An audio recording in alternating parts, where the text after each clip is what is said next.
അസ്സലാമു അലൈക്കും വറഹ്മത്തുള്ളാഹി വബറകാതുഹു. പ്രിയമുള്ള സഹോദരന്മാരെ,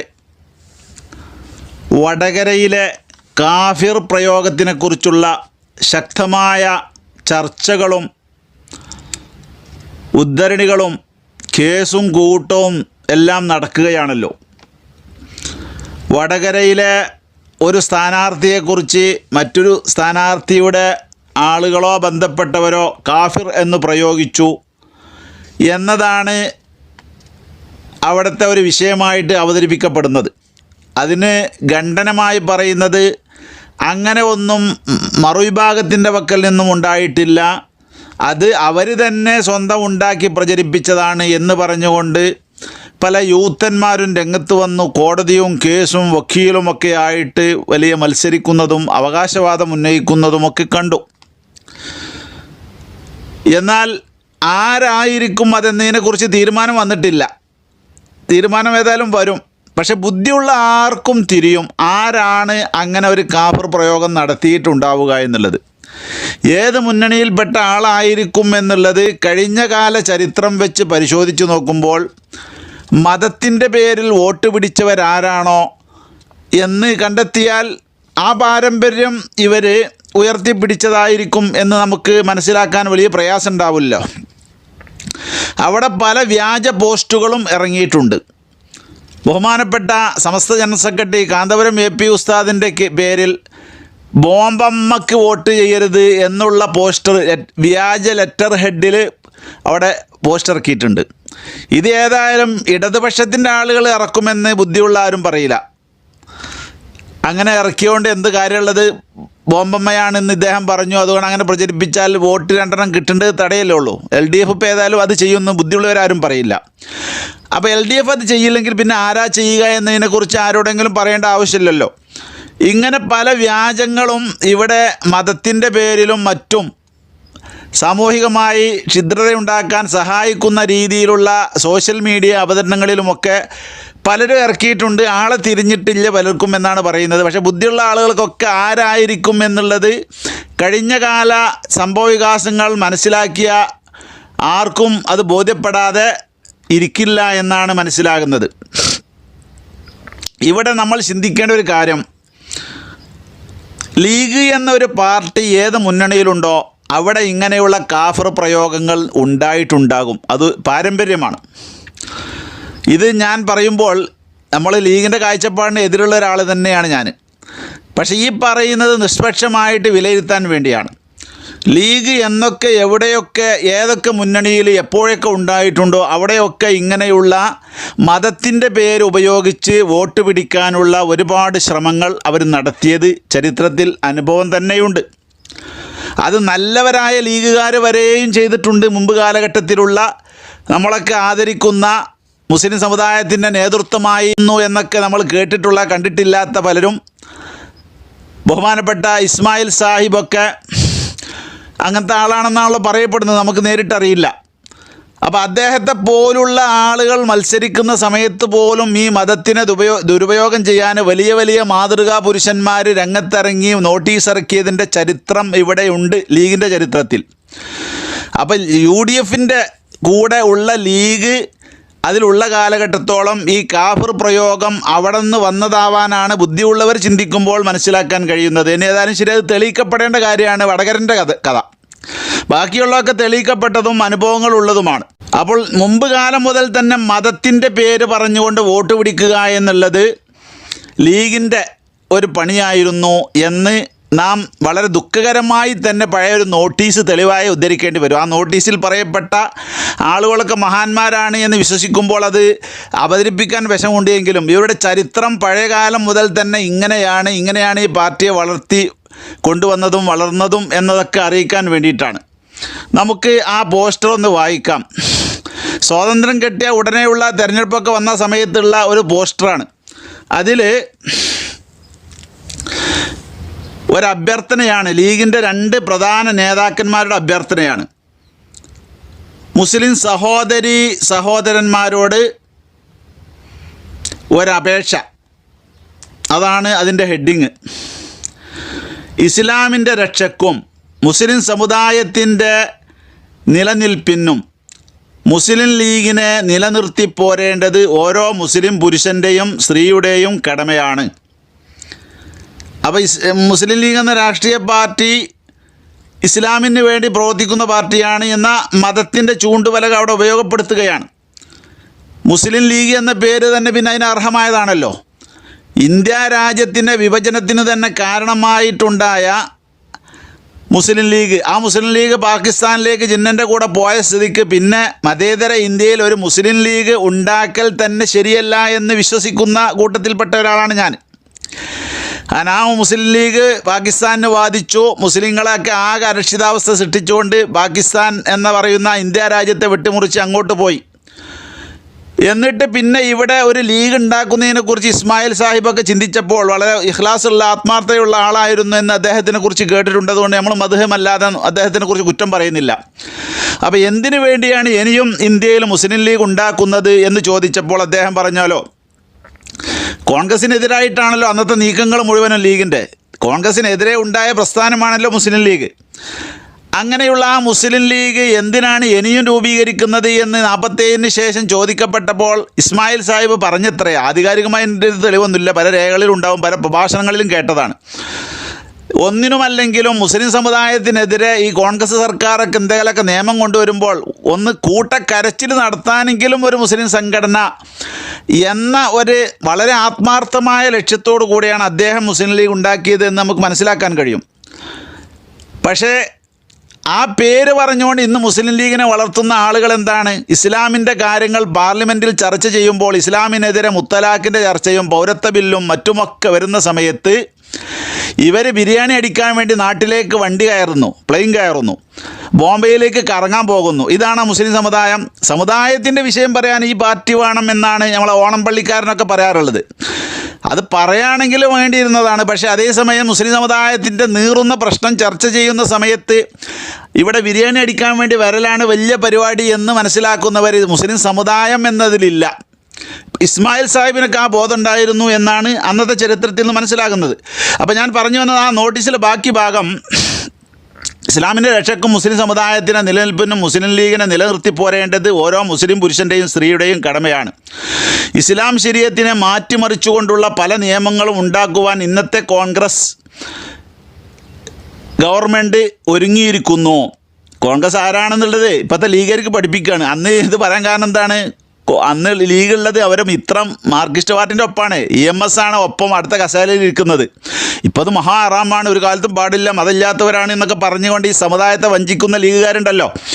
നിങ്ങളാണ് മാർക്സിസ്റ്റ് പാർട്ടി എന്ന് പറയുന്ന മുസ്ലിം സമുദായത്തിനെ ഹറാമായി നിർത്തിയിരുന്ന പാർട്ടിയെ മുസ്ലിം സമുദായത്തിന് ഹലാലാക്കി കൊടുത്തത് ലീഗാണ്. ലീഗിൻ്റെ തല തൊട്ടപ്പന്മാരായ ആദരണീയരായ നേതാക്കന്മാരാണ്. അതുകൊണ്ട് തന്നെ അവർ ആദരണീയരായിരുന്നു എന്നതുകൊണ്ട് അതിൽ തെറ്റില്ല എന്ന് നമ്മൾ മനസ്സിലാക്കുന്നു. നിങ്ങളതിൽ നിന്ന് മാറ്റി അവരുടെ മാർഗ്ഗമൊക്കെ തള്ളിയിട്ട് അവർ ചെയ്തതൊക്കെ തെറ്റാണെന്ന് ഇന്ന് പ്രഖ്യാപിക്കുന്നു.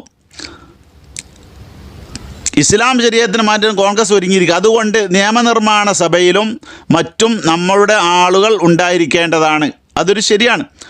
ഈ വരുന്ന ഒക്ടോബർ 20-ാം തീയതി മലബാർ ജില്ലാ ബോർഡിലേക്ക് തിരഞ്ഞെടുപ്പ് നടക്കുന്ന വിവരങ്ങൾ ഞങ്ങളുടെ മുസ്ലിം സഹോദരന്മാരെ പോലെ തന്നെ മുസ്ലിം സഹോദരിമാരും അറിഞ്ഞിരിക്കുമല്ലോ. ഈ തെരഞ്ഞെടുപ്പിൽ പല ഫർക്കകളിലും, എന്താ ഫർക്കാന്നുള്ളത് ചിലപ്പം മണ്ഡലം തെറ്റായിരിക്കും, മുസ്ലിം ലീഗ് സ്ഥാനാർത്ഥികളെ നിർത്തിയിട്ടുണ്ട്. അവരെ വോട്ട് കൊടുത്ത് ജയിപ്പിക്കേണ്ട കടമ മുസ്ലിം പുരുഷന്മാർക്കുള്ളതുപോലെ മുസ്ലിം സ്ത്രീകൾക്കുമുണ്ട്. അതുകൊണ്ട് ഓരോ മുസ്ലിം സ്ത്രീയും അവരുടെ കടമ നിർവഹിച്ചു ഇസ്ലാമിനെയും മുസ്ലിം സമുദായത്തെയും രക്ഷിക്കണമെന്ന് ഞങ്ങൾ അഭ്യർത്ഥിക്കുന്നു. അള്ളാഹു നമ്മെ ഇരു വീട്ടിലും വിജയിപ്പിക്കട്ടെ, ആമീൻ. സയ്യിദ് അബ്ദുറഹ്മാൻ ബാഫക്കി തങ്ങൾ ഒപ്പ്, പാണക്കാട് പൂക്കോയ തങ്ങൾ ഒപ്പ്. ഈ രണ്ട് പേരും ആരാണെന്ന് നമുക്ക് അറിയാവുന്നതാണല്ലോ. അപ്പോൾ അന്ന് അവർ സതുദ്ദേശത്തോടെ ചെയ്തതെന്ന് അവർ മരണപ്പെട്ടു പോയവരെന്ന നിലയ്ക്ക് നമ്മൾ മനസ്സിലാക്കുന്നത്. പക്ഷെ അന്ന് തന്നെ തുടങ്ങിയതാണ് ദീനിൻ്റെ പേര് പറഞ്ഞിട്ട് വോട്ട് പിടിക്കൽ. അത് അനുഗമിച്ചുകൊണ്ടാണ് ഇന്നത്തെ തലമുറ പിടിക്കുന്നത് എന്ന് പറഞ്ഞാൽ ഇവിടുത്തെ ഇന്നത്തെ തലമുറയും കുറ്റം പറയാനില്ല. ലീഗിൻ്റെ ഇന്നത്തെ തലമുറ യൂത്തന്മാരൊന്നും കുറ്റം പറയാനില്ല. അപ്പോൾ ഏത് കാലത്തും ലീഗിൻ്റെ വോട്ട് പിടുത്തം മതം കൊണ്ടും മതം കത്തിച്ച് നിർത്തിയിട്ടുമായിരുന്നു. മുമ്പ് കാലഘട്ടത്തിലൊക്കെ നമ്മുടെ മണ്ഡലങ്ങളിലൊക്കെ ഹിന്ദു സ്ഥാനാർത്ഥികൾ മത്സരിക്കുമ്പോൾ എതിരെ ലീഗ് സ്ഥാനാർത്ഥിയാണ് ഉണ്ടാവില്ല. അപ്പോൾ വീട്ടിൽ വന്നുകൊണ്ട് പ്രചരണം നടത്തിയത് നമ്മുടെയൊക്കെ ചുവടുന്നു കേട്ടിട്ടുണ്ട്. അവൻ കാഫറാണ്, അവൻ മുസ്ലിം വിരുദ്ധനാണ്, അതുകൊണ്ട് നമ്മൾ മുസ്ലിം സമുദായത്തിൻ്റെ രക്ഷയ്ക്ക് വേണ്ടി ലീഗിൻ്റെ സ്ഥാനാർത്ഥിക്ക് വോട്ട് ചെയ്യണമെന്ന് പരസ്യമായിട്ട് വീടുകളിൽ നിന്ന് സഹോദരിമാരെ ബ്രെയിൻ വാഷ് ചെയ്തുകൊണ്ട് ലീഗിൻ്റെ സ്ക്വാഡ് വർക്കർമാർ പ്രചരണം നടത്തിയിരുന്നു. അപ്പോൾ അന്ന് തന്നെ അവർ പറയലുണ്ട് സാധാരണ ഓൻ കാഫറാണ്, ഓൻ മുസ്ലിമാണ്, ഓനെ വോട്ട് ചെയ്തത്. പിന്നെ അതിനൊക്കെ പുറമെ ലീഗിൻ്റെ വിജയത്തിന് വേണ്ടി ഇസ്ലാമിൻ്റെ ചിഹ്നങ്ങളൊക്കെ കാണിച്ചുകൊണ്ട് അവർ പരസ്യ പ്രചരണം തന്നെ നടത്തിയിട്ടുണ്ട്. ഇത് നിഷേധിക്കാൻ പറ്റുന്ന കാര്യമല്ല, നമ്മൾ നിഷ്പക്ഷമായി പറയുന്നതാണ്. ലീഗിനോടുള്ള എതിർപ്പുകൊണ്ടല്ല പറയുന്നത്, ലീഗിനോട് നമുക്ക് പൊതുവേ എതിർപ്പുണ്ട്. പക്ഷേ ഈ പറയുന്നത് വസ്തുത, ഇന്നത്തെ ഈ കാഴ്ചപ്പാട് അടിസ്ഥാനത്തിൽ വസ്തുതയുടെ അടിസ്ഥാനത്തിലുള്ള വിവരമാണ്. സ്വർഗത്തിലേക്കുള്ള കോണിയാണ് ഇത് എന്ന് മുസ്ലിം ലീഗിൻ്റെ എത്ര പ്രഭാഷകന്മാർ പ്രസംഗിച്ചിട്ടുണ്ട്? പലരും പ്രസംഗിച്ചിട്ടുണ്ട്, നേരിട്ട് നമ്മൾ കേട്ടതാണ്. ഫാത്തിമ ബീവി കയറാനുള്ള കോണിയാണ്, അതുകൊണ്ട് ഇതിന് വോട്ട് ചെയ്യണം എന്ന് അവർ പറഞ്ഞിട്ടുണ്ട്. ഇസ്ലാമിൻ്റെ നടുക്കണ്ടമാണെന്ന് പറഞ്ഞ് അവതരിപ്പിച്ച് അവസാനം സുന്നികളല്ലാത്തവരെല്ലാവരെയും തള്ളി സ്വന്തമായി കുറേ ഫത്വകളൊക്കെ നൽകിയിരുന്ന റഹ്മത്തില്ലാത്ത പല തരീഖത്തിൻ്റെ ആളായി വന്ന ഇബ്രാഹിം നബിയെ കളിയാക്കിയ പരിഹസിച്ച ഷിയാക്കളുടെ വാദങ്ങൾ കൊണ്ടുവന്ന അലി റളിയല്ലാഹുവിനാണ് സിദ്ദീഖ് റളിയല്ലാഹുവിനെക്കാട്ടി ശ്രേഷ്ഠത എന്ന് പറഞ്ഞ ഇങ്ങനെ വികലമായ ഇസ്ലാമെന്ന് പുറത്തു പോകുന്ന വാദങ്ങളൊക്കെ ഉന്നയിച്ച് ഇപ്പോൾ ഇസ്ലാമതത്തിൻ്റെക്കാട്ടി നല്ലത് മറ്റു മതങ്ങളാണ് എന്ന അഭിപ്രായത്തിലെത്തിയ റഹ്മത്തില്ലാത്തൊരു മനുഷ്യനുണ്ട് എന്നല്ലോ. അദ്ദേഹം അന്ന് സ്വർഗത്തിലേക്കുള്ള കോണിയാണിത്, ഈ കോണി മുറുകെ പിടിച്ചോളൂ എന്ന് പറഞ്ഞുകൊണ്ട് ഹാലളകി പറഞ്ഞിരുന്ന 5 വർഷം മുമ്പാണ് അദ്ദേഹം നടത്തിയ കൊണ്ടോട്ടിയിലെ പ്രഭാഷണം. ആ പ്രഭാഷണത്തിൽ അറിഞ്ഞത് സ്വർഗത്തിലേക്കുള്ള കോണിയാണ്. ആ കോണി ഇപ്പോൾ മൂപ്പർക്ക് പറ്റില്ല. അപ്പോൾ വാഫഗീതങ്ങളെ കാലത്തുണ്ടായിരുന്ന കോണി എന്നാണ് പിന്നെ മൂപ്പരോട് ചോദിച്ചപ്പോൾ പിന്നെ പറഞ്ഞത്.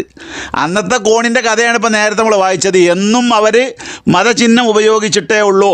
അതുപോലെ കഴിഞ്ഞ മുമ്പത്തെ അഴീക്കോട് തെരഞ്ഞെടുപ്പിൽ സിറാത്ത് പാലം വിട്ടുകിടക്കാത്തവനാണ് ഷാജിൻ്റെ എതിർ സ്ഥാനാർത്ഥി എന്നൊക്കെ പറഞ്ഞുകൊണ്ട് അവിടെയും കാഫിറിനെ സൂക്ഷിക്കണം, ഇവിടെ ഇസ്ലാമിൻ്റെ പ്രതിനിധിയെ വിജയിപ്പിക്കണം എന്നതിന് മാന്യമായി പറയാതെ മതത്തിൻ്റെ ചിഹ്നത്തിന് ദുരുപയോഗം ചെയ്തു. പിന്നെ നമ്മുടെ കരുണാകരനെ പടിയിറക്കി പിണ്ടം വെച്ചതിന് ശേഷം ആൻ്റണി മുഖ്യമന്ത്രിയായപ്പോൾ അദ്ദേഹത്തിന് നിയമസഭയിലേക്ക് മത്സരിക്കാൻ വേണ്ടി തിരൂരങ്ങാടിയിലെ UA ബീരാൻ സാഹിബിൻ്റെ ഒരു സീറ്റ് ഒഴിവ് വന്നപ്പോൾ അപ്പോൾ അവിടെ ആൻ്റണിനെ നിർത്തിയപ്പോൾ ഇവർ മതചിഹ്നം ഉപയോഗിച്ചുകൊണ്ടാണ് പ്രചരണം നടത്തിയത്.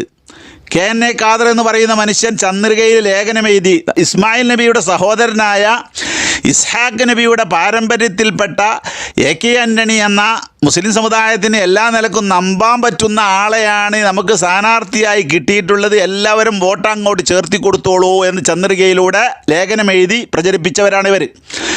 ഇതും മതത്തിൻ്റെ ചിഹ്നങ്ങളെ, മതത്തിൻ്റെ പാരമ്പര്യത്തിനെ ഉന്നയിക്കുകയല്ലേ.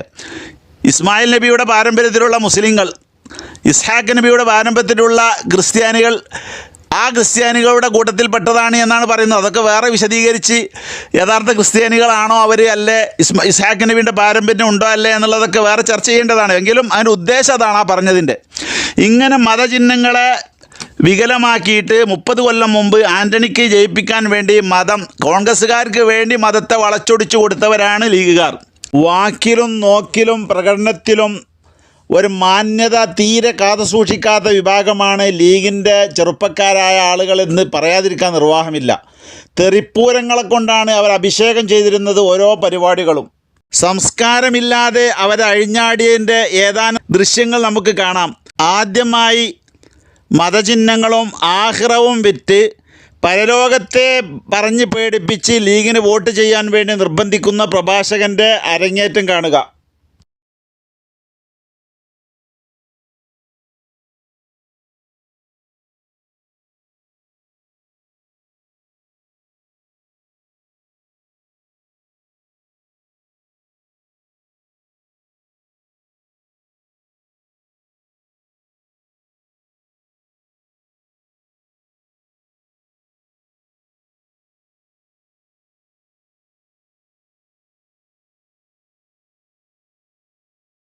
ലീഗിനൊപ്പം നിന്നുകൊണ്ട് വോട്ട് ചെയ്യാതെ വാരം വലിച്ചവർക്ക് നരകം കിട്ടുമെന്ന ഭീഷണിയാണ്. ഇത് മതചിഹ്നമല്ലേ? മതത്തിൻ്റെ പേര് പറഞ്ഞ് ഈ എല്ലാ പേക്കൂത്തുകളും നടത്തുന്ന രാഷ്ട്രീയ പാർട്ടിക്ക് സ്വർഗം കാണിച്ചിട്ട് പ്രോത്സാഹിപ്പിക്കുക എന്നുള്ളത് ഏത് സംസ്കാരത്തിൽപ്പെട്ടതാണ്? ലീഗിൻ്റെ യൂത്തന്മാർ സംസ്കാരമില്ലാത്ത രീതിയിലാണ് തെരഞ്ഞെടുപ്പ് കഴിഞ്ഞാൽ വേറെ ഒരു രാഷ്ട്രീയ പാർട്ടിയും ആഘോഷിക്കാത്ത രീതിയിൽ ആണ് ഇവർ ആഘോഷിക്കാറുള്ളത്. അഥവാ മറ്റ് പാർട്ടിക്കാരൊക്കെ ജയിച്ചാലും ശരി, സമാധാനപരമായി ജാഥ നടത്തുമ്പോൾ തെരഞ്ഞെടുപ്പിൽ മത്സരിക്കാത്ത ആളുകളെ, ഉദാഹരണമായിട്ട് മതപണ്ഡിതന്മാരായ കാന്തപുര ഉസ്താദിനെയും അതുപോലെയുള്ള ഖലീൽ തങ്ങളെയൊക്കെ നാറി, പട്ടി എന്നൊക്കെ പറഞ്ഞുകൊണ്ട് പ്രചരണം നടത്തുന്നത് ലീഗുകാരാണ്. ആ പ്രചരണം നടത്തിയത് തെറ്റാണെന്ന് വലിയ നേതൃത്വം, വലിയ തങ്ങളൊക്കെ ഉണ്ട് എന്ന് പറയുന്ന ലീഗിൻ്റെ നേതൃത്വം ഇതുവരെ തിരുത്തിയതായി നമ്മൾ കേട്ടിട്ടില്ല. അതുകൊണ്ട് അതൊക്കെ ഒന്ന് കേട്ട് മനസ്സിലാക്കുന്നത് എല്ലാവർക്കും നല്ലതാണ്.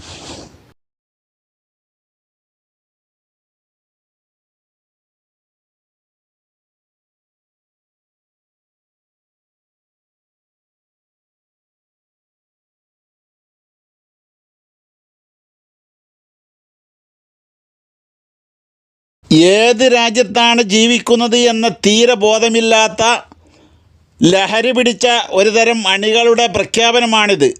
കൊന്നുകളയും കട്ടായം എന്ന് ഇന്ത്യ രാജ്യത്തെ.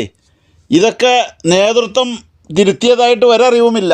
അവരുടെ മന്ത്രോച്ചാരണകൾ ലഹരി പിടിച്ച് തുടരുന്നത് കേൾക്കുക.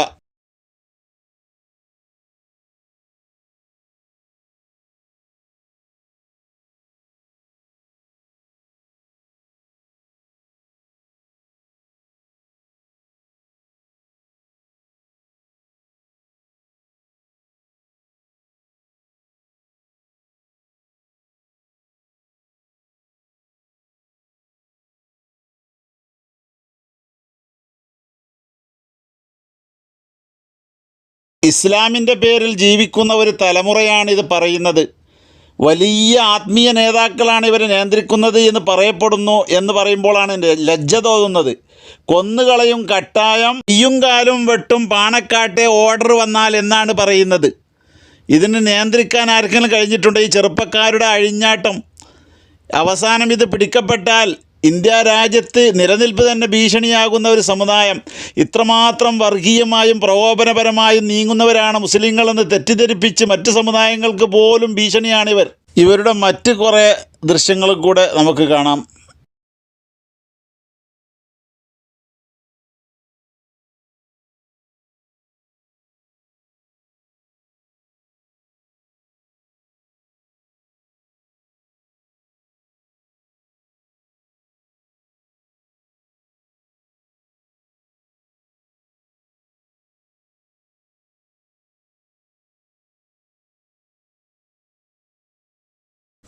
തെരഞ്ഞെടുപ്പിൽ ജയിച്ചതിന് ശേഷം ഇവർ ആഘോഷിക്കുന്ന ആഘോഷത്തിൻ്റെ രൂപമാണ് നമ്മൾ മനസ്സിലാക്കേണ്ടത്.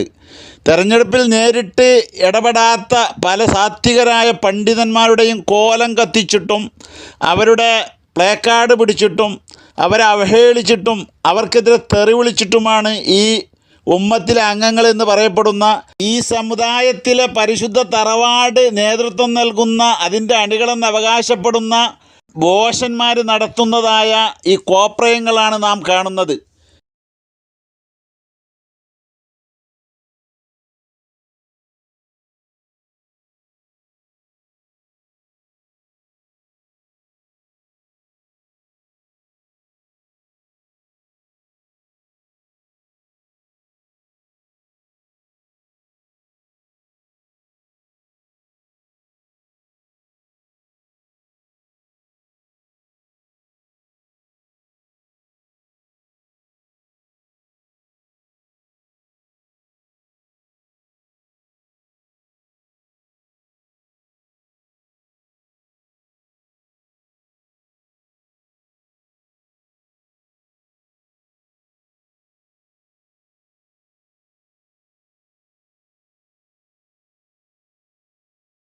കേവലം ഇവരുദ്ദേശിക്കുന്ന പാർട്ടിക്ക് സപ്പോർട്ട് ചെയ്യുന്നില്ല എന്ന് വിചാരിച്ച് ഒരു പണ്ഡിത സമൂഹത്തെ മുഴുവനും ഇത്രമാത്രം അവഹേളിച്ച് സംസാരിക്കുന്ന ഒരു വിഭാഗം ലോകത്ത് ഈ ലീഗുകാരല്ലാതെ വേറെ ഏതെങ്കിലും ഹിറ്റ്ലറിൻ്റെ അനുയായികൾ പോലും ഉണ്ടാവില്ല.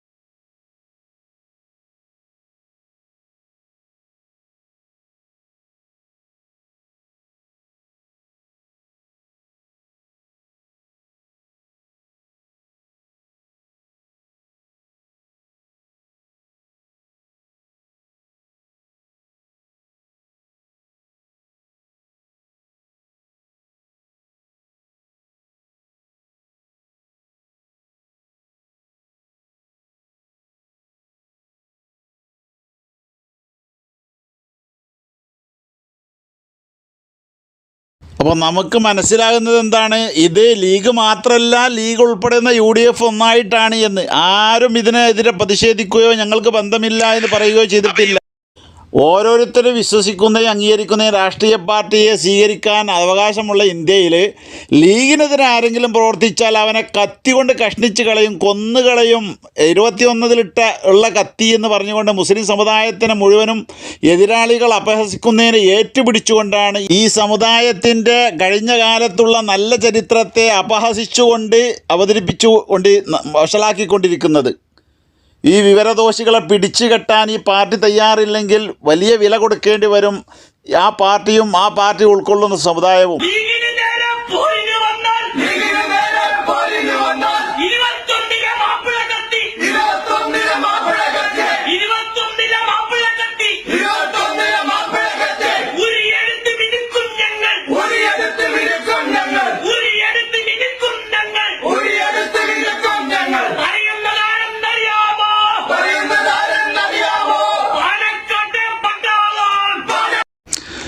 അപ്പോൾ ഇവർ മതചിഹ്നങ്ങളെയും മതത്തിൻ്റെ നേതാക്കന്മാരെയും അവഹേളിച്ച് ബോധമില്ലാതെ കുപ്രചരണം നടത്തൽ പതിവാക്കിയ വിഭാഗമാണ് ലീഗുകാർ എന്നത് തുറന്നു പറയണം. അത് മനസ്സിലാക്കൽ ആളുകൾ ആവശ്യമാണ്. സംസ്കാരമില്ലാത്ത തെറി പ്രയോഗങ്ങളാണ് ഇവർ നടത്തൽ. ഇവർക്കെതിരെ മത്സരിക്കുന്നത് ഇടതുമുന്നണിയാണ്. ആ മുന്നണി നേതാക്കന്മാരെ കോലം കത്തിക്കലോ പ്രചരണം നടത്തലോ തെറി പറയുകയാണെങ്കിൽ പിന്നെ സാമാന്യ രാഷ്ട്രീയപരമായി ഏറ്റുമുട്ടില്ല എന്ന് പറയാം. ഇത് രാഷ്ട്രീയത്തിലേക്കൊന്നും പരസ്യമായി ഇറങ്ങാത്ത, സ്വന്തം വോട്ട് ആർക്ക് ചെയ്യണമെന്ന് അവരുടെ മത നിയമങ്ങൾ നിലനിർത്താൻ പറ്റുന്ന പാർട്ടിക്ക് ചെയ്യണമെന്ന് പറഞ്ഞതിൻ്റെ പേരിൽ പണ്ഡിതന്മാരെ, ഓപ്പോസിറ്റിലുള്ള പാർട്ടിയുടെ നേതാക്കന്മാരെ കുറിച്ചൊന്നും പറയാതെ മതപണ്ഡിതന്മാരെ തെറി പറയുക എന്ന സംസ്കാരവും ദീനുമില്ലാത്ത സംസ്കാരം പഠിപ്പിക്കപ്പെട്ടവരാണ് യൂത്ത് ലീഗുകാരും ആ ലീഗിൻ്റെ അണികളും.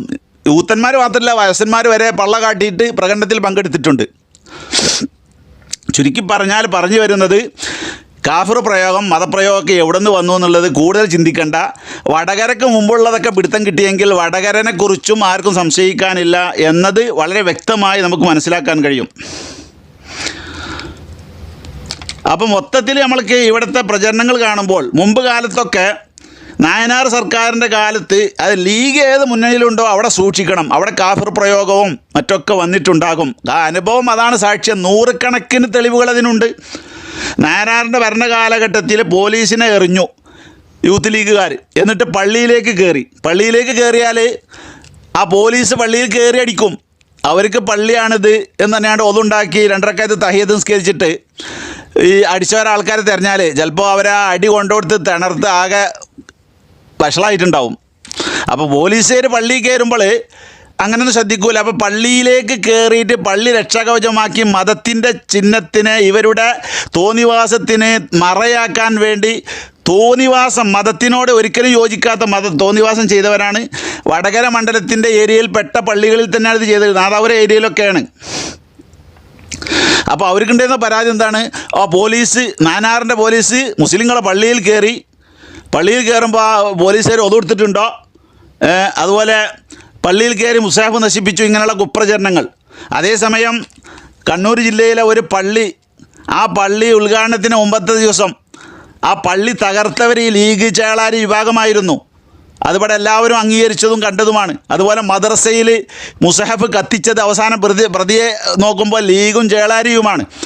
ഇങ്ങനെ ഈ പരിപാടികളൊക്കെ ചെയ്ത് 100 കൂട്ടം ഇങ്ങനെയുള്ള പരിപാടി ചെയ്ത് പരിചയമുള്ളവർ ഇവരാണെന്ന് നമ്മൾ കഴിഞ്ഞകാല ചരിത്രം നമ്മോട് സംസാരിച്ചു കൊണ്ടേയിരിക്കുകയാണ്. വടകരയിലെ കക്ഷി നമുക്ക് പിടുത്തം കിട്ടിയിട്ടില്ല. അപ്പോൾ പിടുത്തം കിട്ടാൻ ഇൻഷാ അല്ലാഹ് ഇതൊക്കെ വെച്ചുകൊണ്ട് ഒരു അന്വേഷണം നടത്തിയാൽ വളരെ വ്യക്തമായി നമുക്ക് കാഫിർ പ്രയോഗം നടത്തിയവരും വ്യാജ ലെറ്റർ ഹെഡ് ഉണ്ടാക്കിയവരും ആരാണെന്ന് നമുക്ക് തിരിച്ചറിയാൻ വലിയ പ്രയാസമൊന്നുമില്ലാതെ കഴിയും. ഇതുപോലെ സമസ്തയുടെ പ്രസിഡൻ്റായിരുന്ന താജുൽ ഉലമയുടെ മഖബറക്കടുത്ത് സ്ഥാപിച്ച പള്ളിയിലേക്ക് പെണ്ണുങ്ങളെ വിട്ട് പള്ളിയിലേക്ക് നിസ്കരിക്കാൻ വരുന്ന പുരുഷന്മാരെ ലീഗ് വനിതാ വിഭാഗത്തിൻ്റെയും പെണ്ണുങ്ങളെ ഇറക്കി മുറിപ്പിക്കുക, തൊട്ടുകാണ്ട് ആണുങ്ങളെ തൊടാൻ വേണ്ടിയിട്ട്. ഇങ്ങനെയുള്ളത്ത നാണം കെട്ട പരിപാടി ഈ സമുദായത്തിലോ അമുസ്ലിങ്ങളിലോ പെട്ട ഒരാളും ചെയ്യാത്ത നെറികേട് മുഴുവനും ചെയ്ത ഒരു പാർട്ടിയാണ് മുസ്ലിം ലീഗ് എന്നത് നമ്മൾ ഈ വിഷയത്തിൽ മനസ്സിലാക്കണം. കാരണം ഒരു തോന്നിവാസം ചെയ്തതിൻ്റെ വസ്തുത വിലയിരുത്തുകയാണ്. അവരോട് നമുക്ക് വേറെ എതിർപ്പുണ്ട് നമ്മൾ പറഞ്ഞു. ആ എതിർപ്പല്ല, ഇത് ചെയ്യുന്നത് ആരാണെങ്കിലും ശരിയാണോ എന്നത് നമ്മൾ മനസ്സിലാക്കണം. അപ്പോൾ ഇങ്ങനെയുള്ള പല കാര്യങ്ങളും ചെയ്യുമ്പോൾ എതിർ പാർട്ടിയാകുന്നത് CPM ആണെങ്കിലും മാർക്സിസ്റ്റ് ആണെങ്കിലും നോക്കി നിൽക്കുന്നു എന്നുള്ള പ്രതികരണം അവരൊക്കെ ഉണ്ടാകും. ഒരു ഡിറ്റർജൻറ്റ് ഹുദവി ഉണ്ടല്ലോ, അദ്ദേഹം മുമ്പ് പറഞ്ഞതാണ് പിണറായി ഒരിക്കൽ പോലും ഒതു കൊടുത്തിട്ടില്ല, നമ്മളെ ഹൈദരലി തങ്ങൾ എത്ര ഒതു കൊടുത്തിട്ടുള്ളതെന്ന്. ഇതൊക്കെ എന്താണ്, മതത്തിൻ്റെ ചിഹ്നം ഉപയോഗിച്ചുകൊണ്ട് രാഷ്ട്രീയത്തെ മുതലെടുപ്പ് നടത്തുകയാണ്. വിവരമുള്ളവരെന്ന് പറയുന്ന ജനങ്ങളെ മോട്ടിവേഷനിലൂടെ ഉത്ബോധിപ്പിക്കുന്നവരുടെ കാഴ്ചപ്പാടും അവതരണവുമാണ് അങ്ങനെയുള്ളത്. അപ്പോൾ ആ ലീഗ് തലയിൽ പിടിച്ച മതബോധമുള്ളവരാണെങ്കിലും അല്ലാത്തവരാണെങ്കിലും ഒക്കെ അവരുടെ ചരിത്രം ഇങ്ങനെയാണ് ഉണ്ടായിട്ടുള്ളത്. എന്നാൽ ഇങ്ങനെയുള്ള ചർച്ചകളൊക്കെ ഇവിടെ നടക്കുമ്പോൾ ഇക്കാലം അത്രയും ലീഗ് ഇതുപോലെയുള്ള സിറാത്ത് ചൂണ്ടിക്കാണിച്ച്, കോണി ചൂണ്ടിക്കാണിച്ച്, സ്വർഗത്തിലേക്കുള്ള വഴി ചൂണ്ടിക്കാണിച്ചാണ് ഇവിടെ വോട്ട് നേടിയത് എന്ന സത്യം ഇവിടെ ഉണ്ടാകുമ്പോൾ അതൊക്കെ മറച്ചു പിടിക്കാൻ ഇവിടുത്തെ മാധ്യമങ്ങൾക്ക് യാതൊരു മടിയുമില്ല. അബദ്ധത്തിൽ പോലും അവരെ വക്കൽ നിന്ന് ആരൊന്നും ചോദ്യം വരുന്നില്ല. കാരണം എല്ലാവരുടെയും ഈ പിച്ച പറ്റുന്നവരാണ് മാധ്യമപ്രവർത്തകരെന്ന് തോന്നിപ്പോകും ഇതൊക്കെ കാണുമ്പോൾ. ഇവരുടെ എല്ലാവരുടെയും നമുക്കറിയാമല്ലോ, കഴിഞ്ഞ തെരഞ്ഞെടുപ്പിൽ യഥാർത്ഥത്തിൽ ഇടതുപക്ഷ സർക്കാർ നേരിട്ടത് വലതുപക്ഷത്തിന് മാത്രമല്ല, ഈ രാജ്യത്തുള്ള ഒരു ചാനലല്ലാത്ത എല്ലാ ചാനലുകളോടും മറ്റ് രാഷ്ട്രീയ പാർട്ടിക്കാരോടും മറ്റ് മതസംഘടനകളോടും ഒക്കെ ആയിരുന്നു അവർ മത്സരം. എന്നിട്ടാണ് അവർ ജയിച്ചിട്ടുള്ളത്. അവരെത്ര നല്ലവരാണെന്ന് നമുക്ക് അഭിപ്രായമില്ല, പക്ഷേ തമ്മിൽ ഭേദം തൊമ്മൻ എന്ന് പറയാൻ നമുക്ക് കഴിയും എന്ന് മാത്രം. മുമ്പ് വീട്ടിൽ വന്നുകൊണ്ട് ഇവർ നടത്തിയിരുന്ന പ്രചരണമാണ് അവൻ കാഫിറാണ്, അവനക്ക് വോട്ട് ചെയ്യരുത്. പക്ഷേ അന്നൊന്ന് സ്റ്റേജിൽ പരസ്യമായി പറയില്ല, അപ്പോൾ കേസാവെന്ന് വിചാരിച്ചിട്ട് വീടുകളിൽ വന്ന് പറഞ്ഞവരാണ്. ഇത് സത്യം അംഗീകരിക്കുന്നവർ ഇപ്പോഴും അത് തുറന്നു പറയും ശരിയാണ് എന്നുള്ളത്. അപ്പോൾ ലീഗ് പേരിന് മാത്രമാണ് മതചിഹ്നം ഉപയോഗിക്കൽ, അവരുടെ പ്രവൃത്തി എന്താണ്, മതത്തിനെതിരാണ്. ഇങ്ങനെയൊക്കെ സമുദായത്തിൻ്റെ മോചനത്തിന് വേണ്ടിയാണ് എന്ന് ഇസ്മായിൽ സാഹിബ് പറഞ്ഞുണ്ടാക്കിയ, കരയാൻ വേണ്ടിയിട്ടെങ്കിലും ഈ പാർട്ടി നിലനിൽക്കണമെന്ന് ആഗ്രഹിച്ച ഇസ്മായിൽ സാഹിബിൻ്റെ ആ പാർട്ടി മതത്തിനെതിരായിട്ടുള്ള ഇവിടെ നിയമങ്ങൾ വരുമ്പോഴോ അല്ലെങ്കിൽ മതത്തിനെതിരെയുള്ള വകുപ്പുകൾ വരുമ്പോഴൊന്നും ആ വിഷയത്തിൽ ഇടപെട്ടുകൊണ്ട് ഇസ്ലാമിൻ്റെ മൂല്യമോ ഇസ്ലാമിൻ്റെ ആദർശവും സംരക്ഷിക്കുവാൻ വേണ്ടി ഇവർ ഒരിക്കലും നിയമസഭയിലോ പുറത്തോ ശ്രമിച്ചതായി നമുക്ക് കാണാൻ കഴിഞ്ഞിട്ടില്ല. അതേസമയം മതം നിഷിദ്ധമാക്കിയ പല വകുപ്പുകളും കൈകാര്യം ചെയ്യാൻ മത്സരിച്ചു കൊണ്ടിരിക്കുന്ന അവസ്ഥയും അവർക്കുണ്ടായിട്ടുണ്ട്. ഇസ്ലാം നിഷിദ്ധമാക്കിയ മദ്യം പോലെയുള്ള വകുപ്പുകൾ, ആ വകുപ്പുകൾ ഉൽപ്പാദിപ്പിക്കുന്ന വ്യവസായം ഇതുവരെയും ലീഗ് കൈകാര്യം ചെയ്തിട്ടുണ്ട്. അത് ജനങ്ങൾക്ക് വിതരണം ചെയ്യുന്ന സിവിൽ സപ്ലൈ വകുപ്പ് പോലും എടുക്കാൻ ലീഗിന് ഒരു മടിയും ഉണ്ടായിട്ടില്ല. അപ്പോൾ അതിലൊക്കെ വളരെ ശുഷ്കാന്തി കാണിച്ചുകൊണ്ട് മുന്നോട്ട് നീങ്ങിയിരുന്ന അവർ ഈ സമുദായത്തിൻ്റെ ഊർജം ഉൾക്കൊണ്ടുകൊണ്ടോ അതിൻ്റെ യഥാർത്ഥ മൂല്യം ഉൾക്കൊണ്ടുകൊണ്ടോ ഈ പ്രസ്ഥാനത്തിനും ഈ സമൂഹത്തിനും നേതൃത്വം നൽകുവാനും അവരുടെ ആത്മാഭിമാനം സംരക്ഷിക്കുവാനും അവരുടെ ആദർശത്തിന് വേണ്ടി നിലകൊള്ളുവാനും ഇക്കാലം അത്രയും അവർ ആത്മാർത്ഥമായി പരിശ്രമിച്ചിട്ടില്ല. കേവലം കുറേ പാർട്ടിക്കാരായ ആളുകൾക്ക് ഉപജീവനത്തിനുള്ള വയറ് വീർപ്പിക്കാനുള്ള മാർഗം മാത്രമായി ഇസ്മായിൽ സാഹിബ് നല്ല ലക്ഷ്യത്തോടു കൂടെ ഉണ്ടാക്കിയ ഈ പാർട്ടിയെ ഇവർ ദുരുപയോഗം ചെയ്യുകയാണ് ചെയ്തത്. അതിന് വലിയ തറവാട് നോക്കുകുത്തിയായി നിന്നുകൊടുക്കുകയും അവരതിൻ്റെ ആനുകൂല്യം പറ്റിയെന്ന് നമുക്ക് മനസ്സിലാക്കേണ്ടി വരുന്ന അവസ്ഥ ഉണ്ട് എന്ന് മനസ്സിലാക്കപ്പെടുകയും ചെയ്യുന്നു. അപ്പോൾ പാർശ്യൽ മതത്തിനെ കൂട്ടുപിടിക്കും, കർമ്മത്തിൽ മുഴുവൻ മതത്തിനെതിര്. അതുപോലെ ബാങ്കിലേക്ക് മത്സരിക്കാൻ പാടില്ല എന്ന് ഇസ്ലാമിൻ്റെ നിയമമല്ലേ. ബാങ്കുമായി ബന്ധപ്പെട്ട അത്തരത്തിലുള്ള വിഷയങ്ങൾക്കോ അതിൻ്റെ മേധാവിയോ അതിൻ്റെ 5 കൂട്ടം ആളുകളെ മുഴുവൻ അള്ളാഹു ശപിച്ചിരിക്കുന്നു എന്ന ഹദീസിലൊക്കെ ഉള്ളതാണ്. അതൊക്കെ അറിയുന്ന ലീഗ് ബാങ്കിലേക്ക് മത്സരിക്കുന്നു. ഇന്നിപ്പോൾ ബാങ്കിൻ്റെ മലപ്പുറം ജില്ലാ ചെയർമാൻ തന്നെ ലീഗിൻ്റെ ഭയങ്കര നേതാവും MLA ഒക്കെ ആണല്ലോ. ഇത് പറയുമ്പോൾ നിങ്ങൾ മനസ്സിലാക്കിയത് ലീഗിനോടുള്ള എതിർപ്പ് മാത്രം പറയാനല്ല, എതിർപ്പുണ്ടെന്നതിനോട് നമ്മൾ പറഞ്ഞിട്ടും ഇത് വസ്തുതയല്ലേ എന്നുള്ളത് കേൾക്കുന്നവർ വിലയിരുത്തണം. ഇതിങ്ങനെ പോടാ എന്ന് പറഞ്ഞുകൊണ്ടുള്ള കമൻ്റ് ഇട്ടതൊന്നും കാര്യമില്ല. വസ്തുത ചിന്തിക്കാൻ ബുദ്ധിയുള്ളവരാണെങ്കിൽ നിങ്ങളെ ചിന്തിക്കണം, അതിന് വേണ്ടിയാണ്. ഇതിന് ഈ സിവിൽ സപ്ലൈസും വ്യവസായമൊക്കെ കൈകാര്യം ചെയ്ത് കണ്ട് കള്ള് ഉൽപ്പാദിപ്പിക്കുകയും വിതരണം ചെയ്യുകയൊക്കെ ചെയ്യുന്നത് വെച്ചപ്പം മുസ്ലിം സമുദായം അതിലും പിന്തള്ളപ്പെടാൻ പാടില്ലല്ലോ എന്നാണ് അവർ ന്യായം പറയാറുള്ളത്. അത് എല്ലാത്തിനും മുസ്ലിം സമുദായത്തിൻ്റെ പ്രാതിനിധ്യം വേണം, അതിലെങ്ങനെ നമ്മൾ മാറി നിന്നാൽ അതിനുള്ള വരുമാനം കുറയല്ലോ എന്നാണ്. അതുപോലെ സ്ത്രീ സംവരണം വന്നപ്പോൾ ആദ്യമൊക്കെ പെണ്ണുങ്ങളെ മത്സരിപ്പിക്കുന്നതിന് സുന്നത്ത് ജമാഅത്ത് മുഴുവൻ എതിരായിരുന്നു. അപ്പോൾ വഹാബികൾ ആസൂത്രിതമായി ലീഗിലൂടെ ഒപ്പിച്ചെടുത്തതാണ് വീടുകളിൽ ഒതുങ്ങിയിരുന്ന പെണ്ണുങ്ങളെ അങ്ങാടിയിൽ പ്രകടനം നടത്താൻ വേണ്ടി തഹ്ലിയമാരെയും മറ്റൊക്കെ ഇറക്കാനുള്ള കുതിശ ശ്രമം. അത് മുമ്പ് കാലത്തിലൊക്കെ വളരെയധികം കുറവായിരുന്നു. അത് തെറ്റായതുകൊണ്ടായിരിക്കാം പാണക്കാട് നിന്നൊരു പെണ്ണിനെ ഇതുവരെ ഇറക്കിയതായി നമുക്ക് കണ്ടിട്ടില്ല. എല്ലാ സംഘടനൻ്റെയും പ്രസിഡന്റ് പാണക്കാട് നിന്നായിരിക്കെങ്കിൽ വനിതാ സംഘടനൻ്റെ പ്രസിഡന്റ് അവിടെ നിന്ന് ആയതായിട്ട് നമ്മൾക്ക് കാണാൻ കഴിഞ്ഞിട്ടില്ല. അപ്പം അവരെ എന്ത് ചെയ്യാൻ പറ്റില്ല, റോട്ട് മറക്കിയിട്ട് നരകത്തേക്ക് വിടാൻ പറ്റില്ല എന്ന് അവർക്ക് നിർബന്ധമുണ്ട്. മറ്റു പെണ്ണുങ്ങൾ എവിടെ പോയാലും വേണ്ടില്ല എന്ന് ആ നേതാക്കൾക്ക് തന്നെ താല്പര്യമുണ്ടായിരിക്കാം. അപ്പോൾ ഈ സ്ത്രീ സംവരണത്തിനെ കുറിച്ച് പറയുമ്പോൾ സ്ത്രീ സംവരണം വന്നില്ലേ, വന്നാൽ പിന്നെ നമ്മൾ പിന്തിരിയാൻ പറ്റുമോ എന്ന് പറയാറുണ്ട്. എന്നാൽ ഈ സ്ത്രീ സംവരണത്തിന് ആധികാരികമായി വാദിച്ചത് സീതി ഹാജിയാണ് എന്ന് നിയമസഭയിൽ വാദിച്ചു എന്ന് ചന്ദ്രികയിൽ റിപ്പോർട്ടുണ്ട്. നിഷേധിക്കാൻ കഴിയുമോ? അപ്പോൾ ഈ സ്ത്രീ സംവരണം അബദ്ധത്തിൽ വന്നതല്ല, ചോറ്റിലേക്ക് ചാടിപ്പോയതല്ല, ശരിക്ക് ചോറവിടെ വെച്ചിട്ട് ചാറ് മനഃപൂർവ്വം പാർന്നത് തന്നെയാണ് എന്ന് മനസ്സിലാക്കാൻ കഴിയും എല്ലാവർക്കും. മത്സരിപ്പിക്കൽ ഇസ്ലാമിലോ അല്ലെങ്കിൽ ഇസ്ലാമിക രാഷ്ട്രീയത്തിലോ ഇന്ത്യൻ രാഷ്ട്രീയത്തിലോ ഫർള അയിനായിട്ടൊന്നുമില്ലല്ലോ. ഫർള അയിനായി വന്നിരിക്കണം ഇപ്പോൾ നമ്മളെ 3 പഞ്ചായത്തുകളിൽ, പഞ്ചായത്ത് തിരഞ്ഞെടുപ്പിൽ, ബ്ലോക്ക് തിരഞ്ഞെടുപ്പിൽ, ജില്ലാ പഞ്ചായത്തിൽ. അവിടെ ഫർളായി അതിന് വന്നാൽ മുന്നണിയിലുള്ള മറ്റ് കക്ഷികളോട് പറയാം, നിങ്ങൾക്ക് മതമൊന്നും പ്രശ്നമില്ലല്ലോ, ഞങ്ങൾക്ക് മതത്തിൻ്റെ നിയമത്തിൽ പെണ്ണുങ്ങളെ മത്സരിപ്പിക്കലൊക്കെ പ്രശ്നമാണ്. അല്ലെങ്കിൽ യുഫ്ലിഹ ഖൗമുൻ വല്ലു അംറഹു ഇലംറ, പെണ്ണുങ്ങളെ ഭരണാധികാരി ഏൽപ്പിച്ചാൽ രാജ്യം നന്നാവില്ല, നാട് നന്നാവില്ല, വീട് നന്നാവില്ല എന്നൊക്കെ ഞങ്ങളുടെ പ്രവാചകൻ പറഞ്ഞിട്ടുണ്ട്. അതുകൊണ്ട് ഞങ്ങളൊന്ന് സഹായിക്കണം, ആ സ്ത്രീകൾക്കുള്ള സീറ്റൊക്കെ നിങ്ങളൊന്ന് എടുത്തിട്ട്, നിങ്ങൾക്ക് പെണ്ണുങ്ങളായാലും ആരായാലും കുഴപ്പമില്ലല്ലോ, ഞങ്ങൾക്ക് ആണുങ്ങൾക്കുള്ള സീറ്റ് ഞങ്ങൾക്ക് അനുവദിക്കുന്നത് നൽകണം എന്ന് പറഞ്ഞിട്ട് സംവരണ സീറ്റൊക്കെ ആണ്ട് വിട്ടാൽ മതിയല്ലോ. അതിന് അത് ചോദിച്ച് വാങ്ങാനുള്ള നട്ടെല്ല് വേണം. ഇത് 3, 4, 6 ചോദിക്കാൻ കഴിവുള്ളടുത്ത് 2 ഒതുക്കപ്പെടുന്ന വഷളാക്കപ്പെടുന്ന അവസ്ഥയിലേക്ക് നിങ്ങളുടെ എല്ലാ ചൂരും മണവും എല്ലാവർക്കും മുമ്പിൽ നഷ്ടപ്പെട്ട് ജനങ്ങളുടെ മുമ്പിൽ വഷളായി അവസാനം ആദ്യത്തെ 2 സീറ്റായിട്ട് തന്നെ പോകേണ്ട ഗതികേട് ഉണ്ടാകേണ്ടത് എന്തുകൊണ്ടാണ്? നിങ്ങൾക്ക് മതിപ്പില്ല, മുന്നണിയിലുമില്ല പിന്നണിയിലുമില്ല എന്നതുകൊണ്ടാണത്.